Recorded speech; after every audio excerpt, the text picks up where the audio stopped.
Existem mais de 770 formas de se aposentar um servidor público aqui no Brasil. Até a data de gravação desse vídeo, estudando todos os RPPS que a gente já implementou aqui no cálculo jurídico, a gente já catalogou 515 espécies de aposentadoria de servidores municipais, cerca de 225 espécies de aposentadoria para servidores estaduais e as 30 espécies de servidores federais. Depois de 2019, as espécies de aposentadoria ficaram bem específicas nos entes federativos, especialmente nos estados e municípios que tiveram a liberdade de fazer a sua própria reforma da Previdência. Então, dominar as espécies de aposentadoria do RPPS pode elevar sua advocacia, te colocar num nicho de mercado muito especializado e te trazer novas ações, novas oportunidades dentro do escritório. Afinal, quantos escritórios previdenciários você conhece que realmente atuam com RPPS? Escolher a melhor aposentadoria não é moleza, não é uma tarefa fácil e tem muitos servidores precisando da sua ajuda para poder escolher esse melhor benefício. A gente vai ver agora 3 estudos de caso com diferentes municípios, só para a gente ter uma pincelada aqui de como pode ser difícil para um servidor se orientar sozinho. O primeiro estudo de caso, a gente vai ver uma simulação de aposentadoria de um servidor do município de São Paulo. Nosso servidor é o Wagner, ele é servidor lá da Prefeitura de São Paulo, foi admitido no serviço público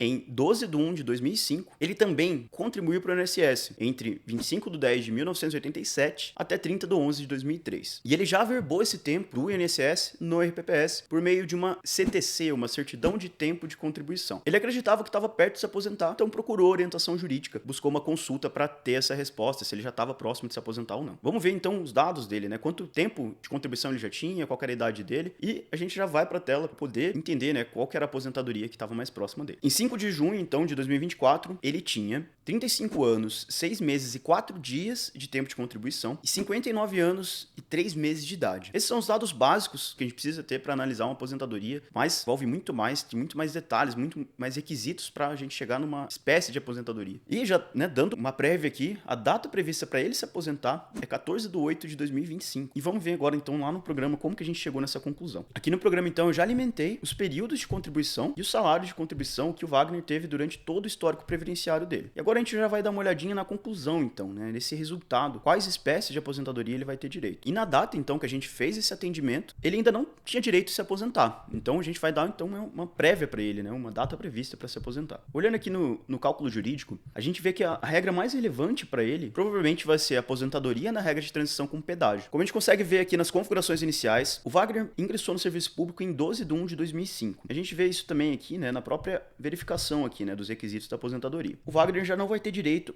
a se aposentar com integralidade e paridade, né? Integralidade é quando o servidor se aposenta com um último salário. Então já não vai ser o caso dele. E a regra mais próxima que ele tá de atingir é a regra de transição com pedágio. A gente vê aqui requisito a requisito, então, né, quais ele cumpriu ou não cumpriu. E ele está próximo de fechar aqui o tempo de serviço público, que é no mínimo 20 anos. Ele tem que cumprir um tempo de contribuição com pedágio de 100%. Ele está próximo também de atingir esse requisito, né, que seriam 36 anos, 8 meses e 12 dias. E ele tem hoje, né, apenas 35 anos, 6 meses e 4 dias, como a gente viu. E ele também tem que atingir um requisito de pontos. Aqui tem um mínimo necessário de 95 pontos. E ele só tem 94,76 pontos. Mas calma aí, Gabriel. Como assim pontos dentro de uma aposentadoria de pedágio? Bom, aqui está um excelente exemplo de como as aposentadorias municipais podem ter exceções que você não estava prevendo. Então, lá na Lei Municipal de São Paulo, que trata do RPPS, a gente vai verificar no artigo 13, servidor público municipal que tenha se filiado ao RPPS ou ingressado no serviço público em cargo efetivo antes de 18 de março de 2022, poderá aposentar-se voluntariamente quando preencher cumulativamente os seguintes requisitos. E ele vai falar, né, cada um dos requisitos: 57 anos de idade mulher, 60 homem, 30 anos de contribuição mulher, 35 anos de contribuição homem, 20 anos de efetivo exercício no serviço público e 5 anos no cargo efetivo em que se der aposentadoria. Até aqui tudo normal, bem parecido com, por exemplo, o RPPS da União e até com a regra de transição do pedágio no próprio RGPS. Mas se a gente for ler agora a partir do inciso 4º, a gente vai ver que ele exige um período adicional de contribuição correspondente ao tempo que, em 18 de março de 2022, faltaria para atingir o tempo mínimo de contribuição referido no inciso 2 do caput do artigo. Ou seja, o tempo que faltava em 18 de março de 2022 para a pessoa chegar, né, como exemplo, Wagner, atingir os 35 anos de contribuição, então se faltava um ano, ele vai ter que cumprir esse um ano e mais um ano. É a famosa regra do pedágio essa. Então aqui está, né, o requisito pedágio que a gente vê, né, em diferentes aposentadorias aí. Mas além desse requisito pedágio, o primeiro destaque, né, é que ele usa a própria data da publicação, né, da Lei de São Paulo. E o segundo destaque é que lá no parágrafo 3º, então, como eu estava explicando, a gente tem uma regra que se assemelha à regra de pontos, né? Então, para deixar mais didático, a gente fala que é uma regra de pontos, porque na prática acaba sendo igual a verificar a pontuação das outras aposentadorias. Vamos lá no parágrafo 3º para a gente entender isso, então. Lá vai falar que a idade mínima de aposentadoria, de que trata o inciso 1 do caput deste artigo, será reduzida em 1 ano de idade para cada ano de contribuição que exceder os 30, se mulher, e 35, se homem. Para a gente entender o que isso tem a ver com pontos, vamos verificar um exemplo. Se um homem tem 36 anos de contribuição, a gente vai reduzir 1 ano de idade da idade mínima prevista lá no caput do artigo. A idade mínima prevista é 60 anos. Se ele tem 36, ele excede 1 ano dos 35 anos necessários e a gente pode reduzir essa idade mínima para 59. Então ele vai conseguir se aposentar com 59 anos de idade e os 36 anos de contribuição. Somando 36 com 59, a gente chega em 95 pontos. Toda vez que a gente fizer essa fórmula, se ele tiver 37 anos, ele vai se aposentar com 58, se ele tiver com 38. A gente sempre fazendo essa fórmula da redução da idade mínima, a gente chega em 95, né, nessa soma de 95. Por isso fica mais fácil, né, mais didático a gente verificar no requisito de aposentadoria os 95 pontos. Perfeito? Então, esse é o caso, né, do município de São Paulo. A gente vê aqui, então, que uma regra de pedágio, que a gente vê que é muito comum em outros regimes, aqui ela tem uma verificação junto desse requisito de pontos. Você consegue ver, então, como pode ficar muito específica a análise de um RPPS municipal, por isso a gente tem que estar muito atento. Agora a gente vai, então, para o segundo estudo de caso. Agora, lá do município de Fortaleza, no Ceará, a gente tem, então, Marcelo, que é um servidor da prefeitura lá de Fortaleza, que foi admitido no serviço público em 18 de 11 de 1987. Ele acreditava que ele estava perto de se aposentar e buscou uma consulta. E, em 5 de 6 de 2024, ele tinha reunido, então, né, esses requisitos de 36 anos, 6 meses e 18 dias de tempo de contribuição e uma idade, né, ele já possui uma idade de 60 anos e 3 meses. Já trazendo a conclusão aqui para o começo, a data prevista para a aposentadoria dele é 8 de 6 de 2025. E a gente vê até que é uma data próxima lá do servidor que se aposentou em São Paulo, embora eles tenham idade e tempo de contribuição diferente. Vamos ver então, lá no cálculo jurídico, como que a gente fez essa análise, como que a gente chegou nessa conclusão. Aqui para o Marcelo, a gente vai verificar também que a aposentadoria mais próxima para ele é a regra de transição do pedágio. Mas olha como ela já vai ser um pouquinho diferente da aposentadoria de São Paulo. Aqui no município de Fortaleza, então, a gente vai verificar que ele já tem, né, ele sempre esteve no serviço público, né, entrou e nunca saiu. Então ele já tem o mínimo necessário de 20 anos de tempo de serviço público. Ele tem um tempo de cargo, ele também tem a idade necessária para essa regra do pedágio. Bom, a gente vê aqui então que para o Marcelo, a melhor aposentadoria é a regra de transição do pedágio também. Mas, nesse caso, ele vai ter direito à integralidade, porque ele entrou no serviço público antes de 31 de 12 de 2003, né? Então o programa já verifica isso pra gente, conforme os dados que a gente preencheu. Ele também tem tempo de serviço público, né, o tempo mínimo de serviço público de 20 anos, tem um tempo de cargo, tem a idade necessária, que aqui vai ser 60 anos. Só falta para ele cumprir o tempo de contribuição com o pedágio. Mas presta atenção que aqui o pedágio vai ser um pouco diferente. Aqui no software a gente já vê que o tempo de contribuição com o pedágio é de 85%. Vamos olhar lá na legislação para entender isso melhor. Então, lá na Lei Complementar 298 de 2021, a lei complementar lá que alterou a reforma da Previdência do município de Fortaleza, lá no artigo 32 vai falar assim: aos servidores públicos municipais, bem como as pensões deles decorrentes, aplicam-se as regras previstas nos artigos 3º, 4º, ele vai citando vários artigos, lá da Emenda Constitucional Federal 103 de 2019, observadas, no âmbito do regime próprio de previdência do município, as seguintes alterações. Então, aqui a legislação até muda um pouco, né? Ao invés dele trazer um texto corrido próprio, ele referencia a emenda 103 e traz aqui o que vai ser diferente. E lá no inciso 6º, que vai falar da regra do pedágio, a gente vai ver que está dito assim. Referente ao inciso 4º do artigo 20 da Emenda Constitucional Federal 103 de 2019, o período adicional de contribuição corresponderá a 85% do tempo que, na data de entrada em vigor da Emenda Constitucional 103 de 2019, faltaria para o servidor atingir o mínimo de tempo de contribuição referido no inciso 2 do mesmo artigo. Mastigando um pouco o que está sendo dito ali. Lá na emenda 103, né, a gente vê que é o tempo que faltava, bem semelhante ao município de São Paulo, então é todo o tempo que faltava, mas em Fortaleza vai ser 85% que faltava. Então, se o servidor estava com 34 anos de contribuição, faltava um ano para ele atingir os 35 anos necessários, a gente vai calcular 85% desse um ano, e é isso, né, é esse resultado que vai ser o pedágio necessário, que ele vai ter que cumprir além dos 35 anos. Né, são esses tipos de regras que vão mudando a cada município, e por isso que o RPPS é tão nichado, a gente tem esse mercado que é muito especializado e pode fazer diferença para você dominar essa legislação local, essa análise de cada servidor que vai passar aí no seu escritório. E voltando então lá no software, você nem precisa se preocupar, né, se o pedágio, em saber que o pedágio é 85%, né, e como fazer esse cálculo, porque o programa já vai entregar isso para você. E é legal a gente notar também que no município de Fortaleza, esse pedágio era calculado sobre o tempo que faltava lá na emenda 103 de 2019. Olha como pode ser traiçoeiro, né, a gente não prestar atenção na leitura da legislação, e fazer isso sozinho pode tomar um tempo gigante seu escritório, que você poderia estar investindo em atrair mais clientes. E lá no software, então, a gente vê, né, que o programa já calcula isso pra gente. E que nesse caso, então, aqui do município de Fortaleza, o servidor vai conseguir se aposentar na regra do pedágio, com integralidade e paridade, e a gente conseguiu fazer essa análise, né, em poucos minutos. Bom, caminhando para o final, a gente vai para o terceiro estudo de caso, agora do município de Londrina. A gente tem a servidora Maria Eduarda, que é uma servidora lá da prefeitura de Londrina. Ela foi admitida no serviço público em 4/5/2009, bem mais tarde. Ela também acreditava que estava perto de se aposentar e foi buscar uma consulta.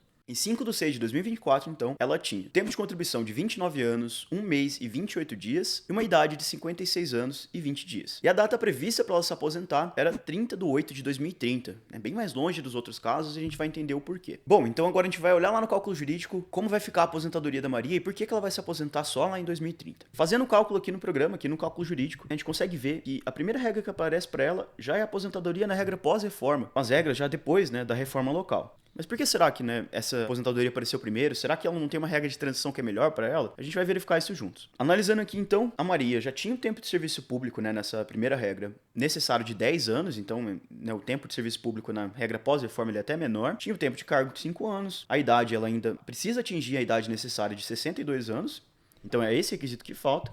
E ela já tem o tempo de contribuição necessário de 25 anos. Então, basicamente, nessa regra, ela só tem que esperar a idade. Mas vamos verificar, então, a regra do pedágio, que costuma ser mais vantajosa do que as demais regras de aposentadoria. Aqui na regra de transição do pedágio, então, vamos ver o que falta para ela. O tempo de serviço público, a gente já vê aqui que é o que está mais longe de ser atingido, porque ela começou tarde no serviço público, entrou em 4/5/2009. O mínimo necessário de tempo de serviço público são 20 anos. E ela só tem 13 anos, 9 meses e 5 dias. Então, é esse requisito que vai jogar a aposentadoria dela lá para o futuro. A gente vê até que para cumprir esse requisito especificamente, né, ela só vai cumprir em 30/8/2030, quando ela fechar, né, esses mais ou menos 7 anos que faltam ali de serviço público. Tempo de cargo ela tem, a idade está próxima de atingir, né, a idade necessária nessa regra, que são 57 anos, e o tempo com pedágio, que a gente já vê que é um outro tipo de pedágio, um pedágio de 50%. Hoje ela tem, né, 29 anos, 1 mês e 28 dias, e o mínimo necessário são 30 anos, 5 meses e 20 dias. E a data prevista para cumprir especificamente esse requisito é 27/9/2025. Então, em 2025, basicamente, ela já fecha quase todos os requisitos necessários, mas como ela entrou tarde no serviço público, ela vai ter que esperar, né, uns 5 anos a mais ali para poder se aposentar nessa regra de transição. Bom, Gabriel, mas pedágio de 50% no RPPS não é só aquela regra do pedágio de 100%? O que aconteceu? Bom, a gente já acabou de ver que em Fortaleza o pedágio era de 85%, e aqui no município de Londrina o pedágio é de 50%. A gente consegue ver como os municípios aproveitaram a liberdade criativa deles para fazer o RPPS da forma que fosse melhor. E agora então a gente vai ver na legislação para te mostrar que é verdade esse pedágio de 50%. Lá na legislação de Londrina, então, a gente vai verificar lá no artigo 83, que o servidor que tem ingressado em cargo efetivo no serviço público até a data de entrada em vigor dessa lei, 30/12/2020, poderá aposentar-se quando preencher cumulativamente os seguintes requisitos. E aí a gente vai ver os requisitos de novo, né? 57 mulher, 60 homem de idade, 30 anos de contribuição mulher, 35 homem, bem parecido, né, com as outras. Os 20 anos, né, de efetivo exercício no serviço público, né, o que é bem importante nesse caso, foi isso que fez a aposentadoria dela ser jogada lá para frente. 5 anos no cargo. E vai falar lá no parágrafo 1º, né? É requisito adicional para concessão da aposentadoria um período adicional de contribuição correspondente a 50% do tempo que, na data de entrada em vigor dessa lei, faltaria para atingir o tempo mínimo de contribuição referido no inciso 2º. Então, a gente vê, né, na prática, né, que a lei diz que o pedágio vai ser de 50%, e, como aconteceu lá em São Paulo, em vez de usar a referência lá de 13/11/2019, a data da emenda constitucional 103, aqui foi utilizada a própria data de entrada em vigor da legislação de Londrina, né? Que aqui é 30/12/2020. E aqui tem algo bem especial nessa legislação também, que vem um ou aqui. Diferente dos outros municípios, você vai ver que a regra do pedágio e a regra de pontos estão muito próximas aqui na mesma redação, e daí ou a pessoa vai cumprir o pedágio de 50% ou os pontos. E aqui a gente já divide, né, no mesmo artigo, duas espécies de aposentadoria completamente diferentes. E lá na parte da pontuação ele fala, né, que a pontuação vai ser resultante do somatório da idade, tempo de contribuição, equivalente a 85 pontos se mulher e 95 pontos se homem. Então a gente vê que o início aqui da pontuação, né, já começa numa versão reduzida. Ali em 2023, o servidor de Londrina ainda conseguiria se aposentar, né, reunindo 85 pontos mulher, 95 homem, diferente do que a gente já vê, né, nos demais RPPS. E lá em Londrina, só a partir de 2024, né, a partir de 1º de janeiro de 2024, a gente vê no parágrafo 3º, que a pontuação será acrescida de 1 ponto a cada ano, até atingir o limite de 100 pontos se mulher e 105 se homem. Então, a gente vê que só em janeiro de 2024, os 95 pontos passaram a ser 96 e os 85 pontos passaram a ser 86. Então, aqui a gente tem uma pontuação mais branda do que em outros regimes, como a gente viu por aí. Bom, com esses estudos de caso, deu para ver como cada município pode ser bem original, bem criativo ali na criação dos seus próprios requisitos dentro do seu RPPS. Isso deixa a análise dos cálculos muito mais exigente. Você viu aqui que só para avaliar os requisitos, a gente tem muitas diferenças dependendo de cada município. Imagina então quando a gente avançar para ver as regras de cálculo, né, e ver como são calculadas essas aposentadorias. A gente vai ver também e vai encontrar diferenças de como fazer esse cálculo. E por isso os servidores muitas vezes vão ler várias informações na internet, vão ver fazer uma leitura de uma regra da União, né, um servidor municipal vai chegar no seu escritório achando que pode aposentar com uma regra de um servidor federal e você vai ter que ter domínio dessa legislação para poder orientar bem o seu cliente. Isso deixa a análise dos cálculos bem mais exigente, mas isso também valoriza a sua consultoria. E daqui a pouco eu vou falar para você então como são os honorários nesse tipo de serviço, como que a gente pode cobrar, quanto a gente pode cobrar. E a gente vai ver isso em detalhes. Mas antes, se você já atua no RGPS, deu para ver nesses exemplos que o RPPS não é um bicho de 7 cabeças. Tudo que a gente já conhece no RGPS, a gente consegue, né, usar de referência e adaptar para entender os requisitos de aposentadoria no RPPS. A gente só vai ter que ser cuidadoso em cada análise, em cada caso, em cada servidor que a gente vai atender, com a legislação local, com as regras locais, com as exceções locais que a gente encontra muitas vezes. Bom, vamos falar então sobre os honorários. Existem diferentes formas de cobrar e você tem que levar em conta a complexidade do caso. Se o servidor vai levar o tempo de contribuição de um regime para o outro, se ele trabalha em mais de um regime próprio, ou se ele trabalha no regime próprio e no regime geral, né, e tem lá atividades concomitantes. Se ele já trabalhou no regime geral e migrou para o regime próprio e ele quer trazer esse tempo do regime geral para o próprio, tudo isso vai adicionando complexidade para o seu caso, né, para o caso concreto que você vai estar atendendo, e por isso você tem que avaliar com detalhes, você vai fazer uma pré-análise ali e isso vai te ajudar a precificar seus honorários. Você sempre tem que avaliar também se o servidor já teve vantagens com o tempo de contribuição que ele tem ali naquele regime, porque daí ele não consegue fazer essas movimentações. Então tudo isso, fazer uma análise, uma pré-análise do caso, vai ajudar também você a precificar, e quanto mais complexo você vai conseguir, né, elevar ali o valor de honorários e levar um bom caso, uma boa consultoria para casa, fechando ali um contrato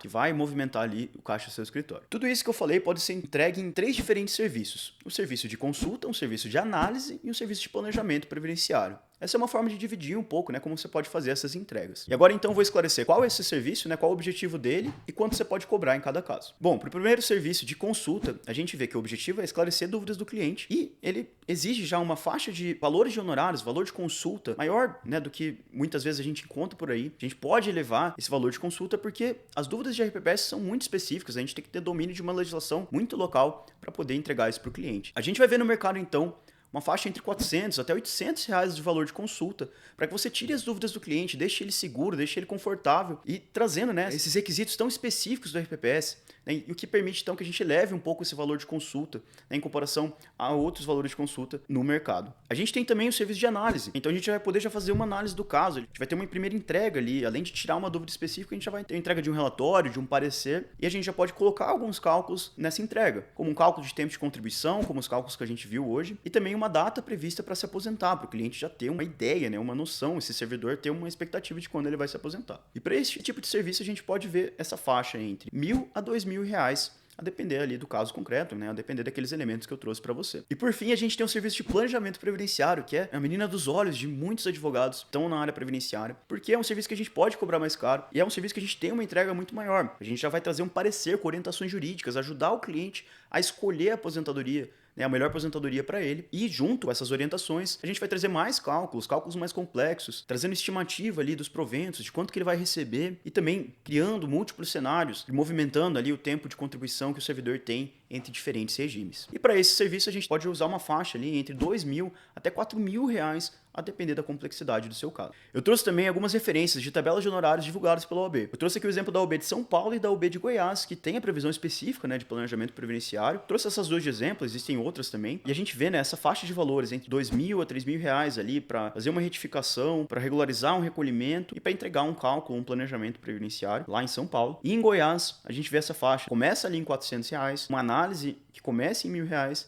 e o planejamento previdenciário que começa ali em R$2.000. Lembrando então que a OAB, né, traz esses valores mínimos de referência e, conforme a complexidade do caso, a gente pode agregar, né, e fazer uma cobrança maior e precificar melhor, né, esse serviço, sabendo, né, a gente tendo domínio de tudo que a gente tem para entregar para o cliente. Nesse caso tão específico, pode ser um RPPS. Bom, nesse vídeo você descobriu como o RPPS é um mercado ainda pouco explorado e pode te trazer muitos resultados. O servidor é um cliente bem interessado em entender como funciona a aposentadoria. Quando ele chegar no seu escritório, provavelmente ele já leu muita coisa, ele já procurou o órgão, né, de RPPS dele e pediu uma simulação. Então ele vai chegar bem informado no seu escritório e é importante você estar bem preparado para isso. Além disso, o servidor costuma ter uma boa estabilidade financeira e, somado, né, todo esse interesse dele, ele vai estar bem receptivo para contratar seus serviços consultivos que a gente conversou aqui hoje. Então, o RPPS é ideal para você que busca diminuir volume de casos do seu escritório, mas focar em poucos contratos, mas bons contratos que vão trazer grandes resultados, porque a gente costuma ter, né, um ticket mais alto no RPPS, a gente pode cobrar mais caro mesmo ali nesses serviços consultivos. A verdade é que existem poucos especialistas na área e os requisitos de aposentadoria nos RPPS podem ser bem traiçoeiros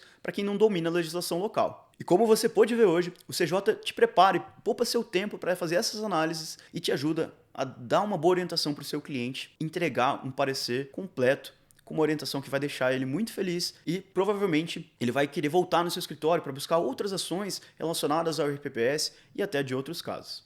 Mesmo para você que ainda sente uma insegurança em adentrar essa área, você pode ficar tranquilo, porque o CJ vai te ajudar, inclusive, em dominar essa legislação, entender e se preparar para analisar esses cenários. E assim, em pouco tempo, você vai ter um diferencial em mãos e fechar bons contratos atuando no RPPS. Se você gostou desse vídeo, se inscreva aqui no canal, deixe seu gostei e acompanhe a gente para novas oportunidades de ações e serviços jurídicos que vão elevar sua advocacia a outro nível.